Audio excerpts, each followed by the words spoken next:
Welcome, everybody. Today, I'm here to talk about something that doesn't really bring me a whole lot of pleasure. And that's kind of the problem. I'm going to talk about Camelot Unchained. And specifically, talking about why I'm done. um, it's not to hate on the developers or the game itself, but to let you know, if you're looking into CU, why some of us are done. I have, I think, been one of the biggest proponents for this game up to this point. Made lots of videos, had a podcast for a lengthy period of time talking about it. But, I just can't anymore until this game is out. And even then, who knows? I'm not sure at this point. There's a lot of difference and improvement over the years with the game. There is. But I've been questioning a lot lately whether it's enough. And how long will it be until the game is actually done? I mean, we've been waiting years at this point, and I'm confident the answer is still years more. So, without trying to berate the company or anything or the game itself too much specifically, I really just kind of want to talk a little bit about what's been going on, what's been wrong with the development. And there's a lot of good things and positives I could talk about, but that's not the point of this video. The point is to go over some of the problems, the things that if you are looking at getting into CU, you need to know about, because you're going to be dealing with them at least until the game is out, possibly after, who knows. The first of these is mismanagement. And all of these probably involve some degree of speculation on my part, because I'm obviously not in their office. I don't know how things work, and I don't want to get in pointing fingers at specific people or anything like that, because again, I'm not there. I don't think that would be entirely fair of me. But there are some things that are definitely problems that we can point to, because we've been watching for years as this game has been slowly coming out. First, rehabilitation. And this may be forgotten by some people, or if you're a newer backer, may not even know about. Several years ago, they decided they had to completely scrap the ability system and redo it.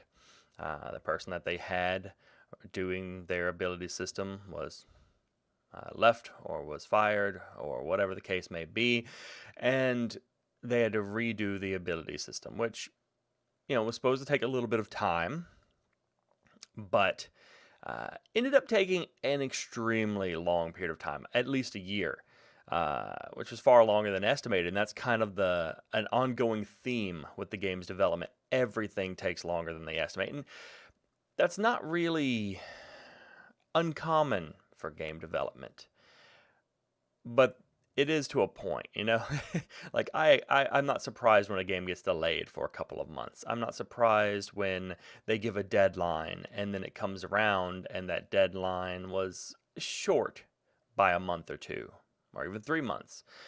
But we're talking things that are way off, things that are off by 6 months to a year, estimates of, and vague statements saying that, this will be done for the large part. It's going to take a lot of work for several months, and then it's going to be done. But then 8 months later, it's still a thing. This came back more recently with Linuxification, which is a word that now grates on my nerves because of how often it's been said, where they were changing and updating their server tech for Linux. And again, this is something where we weren't really given a definitive timeline saying it will be done in 3 months or anything. But it was implied that while it was going to take a while, it wasn't necessarily going to eat up an entire year, which is essentially what it did. The amount of other improvements and changes to the game, they were all minor. There was nothing truly significant, coming out of the pipeline. No great innovations or changes to the game, no huge additions of gameplay going on. Everything was very minor and gradual over the course of a year or so as Linuxification was ongoing, and I guess kind of still going. We still don't have the 24/7 servers that we were supposed to get. We still don't have any of these things that we were supposed to have ages ago, which I'll get into.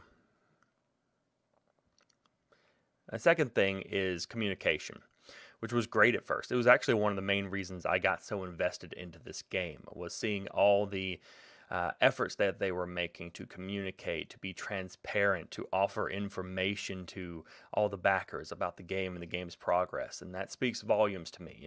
It's hugely important to me.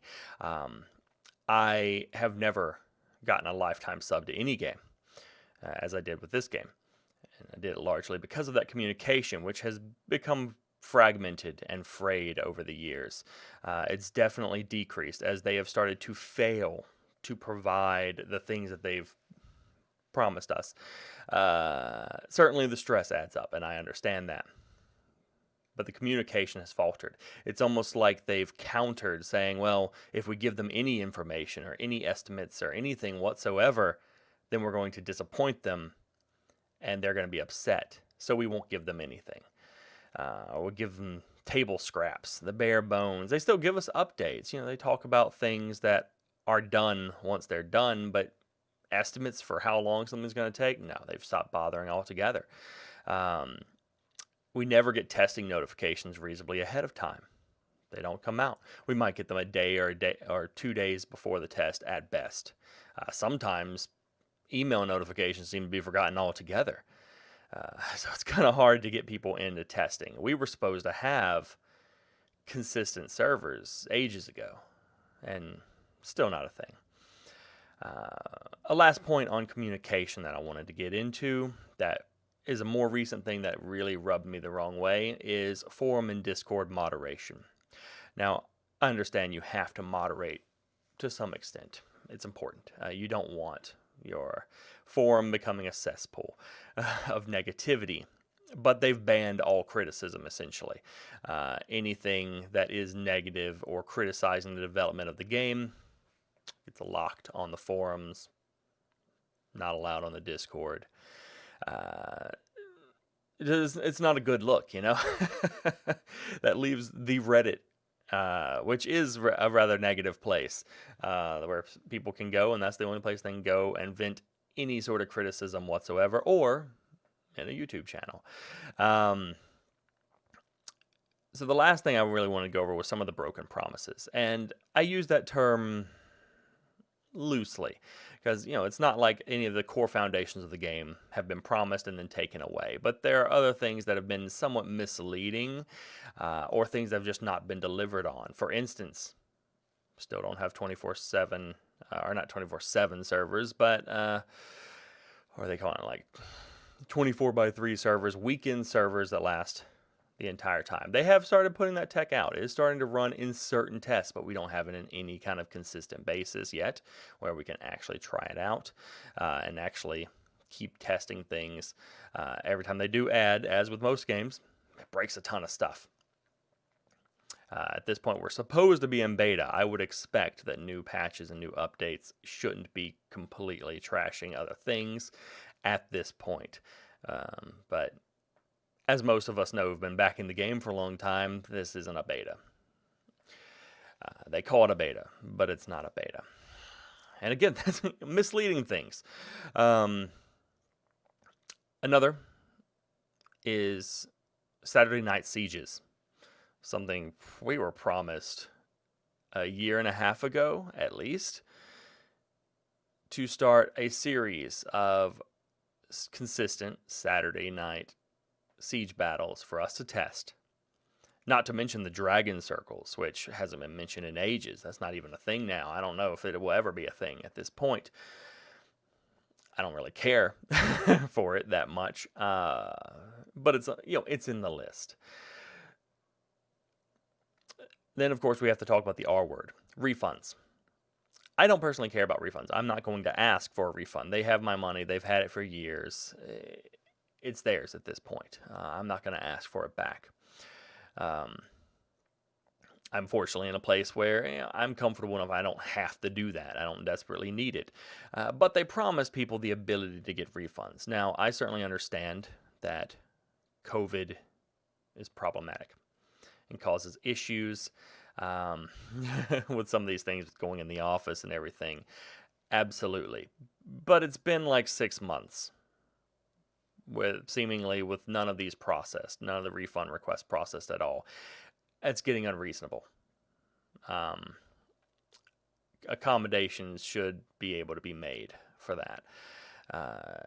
There is, of course, the Ragnarok issue, where they came out with a new game without telling anyone that they were working on it, or at least not telling us. They told the investors that they were working on it. They didn't tell any of the backers they were working on that they were diverting work time towards a new game.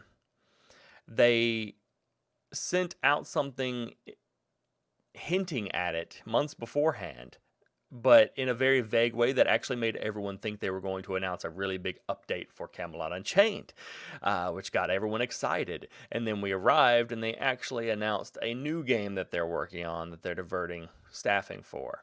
And obviously, everyone was upset. Then there's the new hires, where recently it was announced that they had 3 new people coming in, some new hires, some very solid new hires, which was great news. We were very excited, except someone, a backer, went onto LinkedIn and other websites and found that they'd actually lost 3 people in the last couple of months and had not told us. Now, I don't think that they owe us anything to tell us, what's happening with their staffing at all time, but if you're going to come out and tell people that we hired a bunch of new people, and that's great, maybe you should mention that they're replacing other people. That's kind of deceptive. And it really rubbed me the wrong way. I'm admittedly a little bitter about it. So the last thing is one of the biggest. Crafting. Crafting hasn't been touched in ages. We haven't seen any real updates to crafting in a long time. It's supposed to be one of the absolute top pillars of this game and its development and its gameplay cycle. We've seen nothing on it in ages. Hasn't been touched. We keep getting promises, assurances that it's going to be developed. Suggestions that it's going to be put into the next 90-day plan. This last 90-day plan finished. Nothing done on crafting. They're busy with other things, and that's the case every time. It's been a repeated refrain that they are busy with other things. They'll get to crafting. They're going to do it now. But that's what they said last time. And that's what they said the time before that. And at this point, I'm concerned that crafting is going to end up being nothing. It's going to end up being a sideshow. It's not going to be that interesting. At the very least, it's not going to be that interesting for a while. It's not getting worked on. So that's pretty much my list of issues, the list of reasons why I'm not going to be doing a podcast anymore for Camelot Unchained, which is unfortunate because that's the bulk of my views. I think the developers themselves have great dedication to their game. I think that they've done some great work and made some important achievements in making this game, but it's not been a smooth road. And I'm personally just tired of the ride. Is this game vaporware? A lot of people like to say that. No, I'm confident the game is coming out, but not until 2022.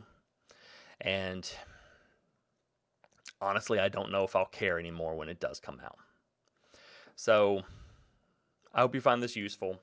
I hope you check out my other videos and content. Stick around because I'm done making CU content. And catch me on Twitch, and I'll see you in game.